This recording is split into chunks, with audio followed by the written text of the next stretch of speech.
Cuando alguien se sienta al borde de tu cama. Es algo indescriptible no saber quién es. Esta historia es de Clara, específicamente en su casa. La casa de Clara estaba en silencio. No era el silencio tranquilo de la medianoche, sino uno denso, acolchado, como si el mundo exterior hubiera dejado de existir. Eran las 3 de la madrugada y la luna se había ocultado tras unas nubes espesas, dejando su habitación a merced de una oscuridad casi sólida. Clara llevaba una hora forcejeando con el sueño, en esa duermevela incómoda donde los pensamientos se distorsionan y la realidad se mezcla con las pesadillas. Había sido una semana difícil. La mudanza a ese pequeño pueblo había sido precipitada, una herencia inesperada de una tía abuela que apenas recordaba. La casa era grande, antigua y olía a naftalina y a madera vieja.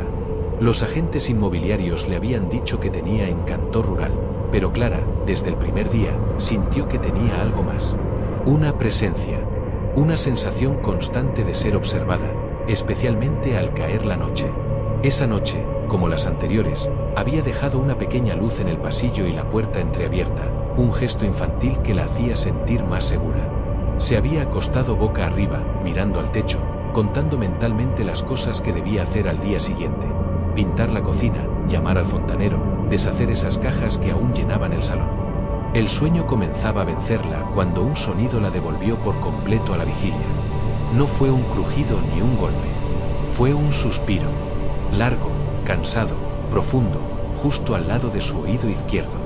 El corazón le dio un vuelco tan violento que sintió el pulso en las sienes, en la garganta, en las muñecas. Se quedó completamente rígida, sin atreverse siquiera a respirar. Sus ojos, acostumbrados a la penumbra, escrutaron la negrura. No vio nada. Solo la silueta borrosa del armario de roble, la silla donde había dejado la ropa y el rectángulo gris de la ventana con los postigos entrecerrados. Solo ha sido la tubería, se mintió a sí misma, repitiendo el mantra que usaba desde niña cuando el miedo la visitaba. La casa se está asentando. Las casas viejas hacen ruidos. Son las cañerías, el viento, la madera que se contrae. Pero entonces sintió el peso. Junto a su cadera derecha, el colchón se hundió suavemente, como si alguien de complexión media se hubiera sentado en el borde de la cama. El movimiento fue leve, pero inconfundible. Una presión firme y fría que deformaba el colchón y tiraba mínimamente de la sábana baja, creando una pequeña arruga que se extendía hacia ella. Clara apretó los párpados con fuerza, aferrándose a su mentira con uñas y dientes. No quería mirar. No debía mirar. Si no lo veía, no era real. Era una alucinación por el cansancio. Era el gato. El gato que no tenía. Era cualquier cosa, cualquier explicación racional que su mente, en ese instante de pánico, era incapaz de encontrar. Intentó controlar su respiración, hacerla lenta y rítmica, fingir que dormía. Pero su cuerpo la traicionaba. Un temblor fino e incontrolable recorría sus piernas bajo el edredón, y un sudor frío le perlaba la frente. Pasaron segundos que se sintieron como horas. El peso seguía ahí. No se movía. No cambiaba de postura. Solo estaba, sentado, acompañándola en la oscuridad con una paciencia infinita, como si tuviera toda la eternidad por delante. El frío que desprendía esa presencia empezó a calarle los huesos. Un hormigueo gélido que le subía por la espalda, le rodeaba los hombros, le atenazaba la nuca. El olor de la habitación cambió sutilmente. Al perfume rancio de la naftalina se unió un hedor apenas perceptible, como a tierra húmeda, a sótano cerrado durante décadas, a algo que debería haber permanecido enterrado.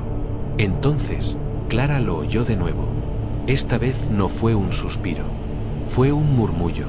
Un sonido tan bajo, tan gutural, que parecía más la vibración del aire que una voz. No entendió las palabras, si es que las sabía, pero sintió su intención. Era un lamento, una queja antigua y desconsolada que hablaba de soledad, de abandono, de un frío mucho más profundo que el que ella estaba sintiendo. Y entonces, el peso se movió. Solo unos centímetros. Se desplazó ligeramente hacia el centro de la cama, acercándose a ella. La arruga de la sábana se alargó. Clara sintió como el hueco que su cuerpo creaba en el colchón se deformaba, como si algo estuviera acomodándose a su lado, buscando el calor que ella desprendía. El terror se volvió insoportable. Era un nudo en el estómago, un vacío en el pecho, un zumbido en los oídos. Pero, Curiosamente, también fue lo que la liberó. Un impulso más fuerte que el miedo, más primitivo que la parálisis, la venció. Algo en su interior le dijo que si no abría los ojos, si no se enfrentaba a aquello, la incertidumbre, la imaginación, la devorarían viva. Prefería ver el horror a imaginarlo. Abrió los ojos lentamente, con una lentitud exasperante, temiendo lo que sus pupilas iban a encontrar. Y allí estaba. Una silueta.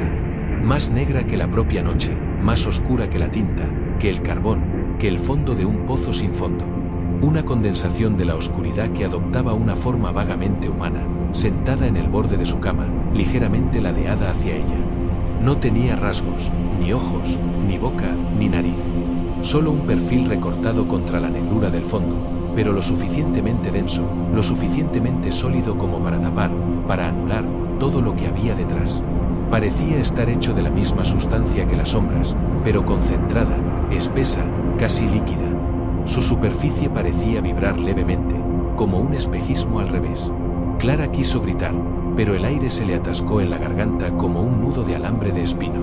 Abrió la boca, desencajó la mandíbula, pero ningún sonido salió de sus cuerdas vocales, paralizadas por el pánico.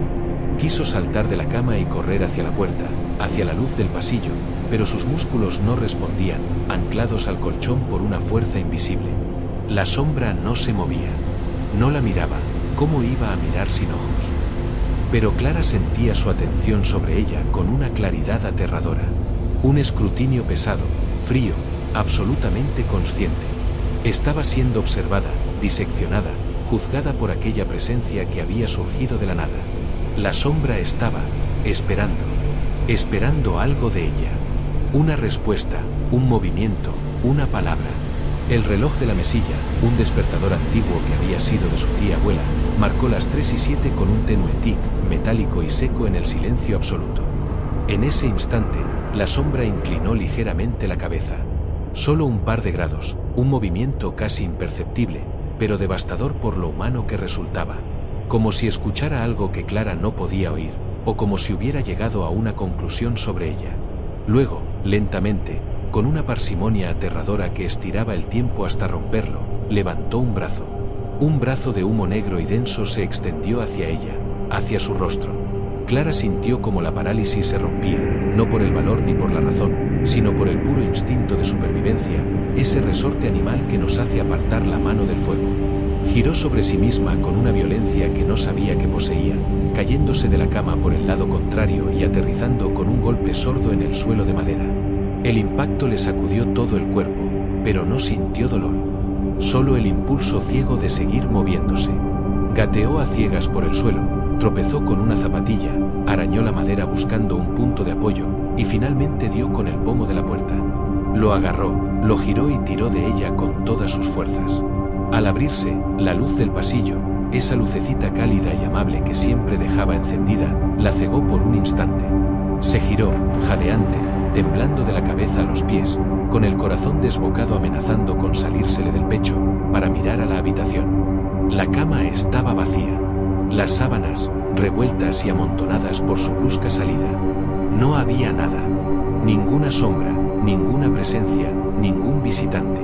Pero justo donde la sombra había estado sentada, la sábana blanca, la que había heredado de su tía abuela, conservaba una marca. No era una simple arruga.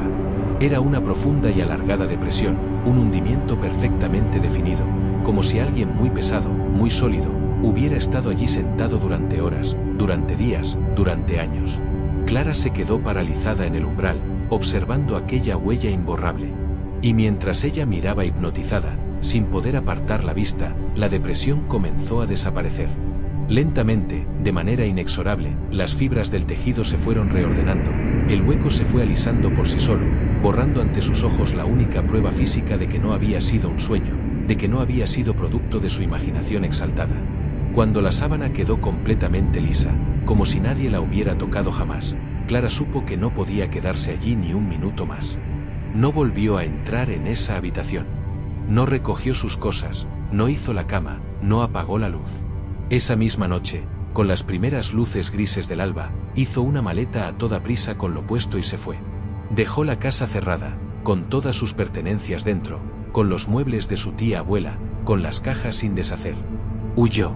Y aunque han pasado años, y ahora vive en un piso pequeño y luminoso en una ciudad ruidosa y llena de gente, todavía hay noches en vela, noches de insomnio en otras camas, en otras ciudades, en las que siente un peso en el colchón junto a su cadera.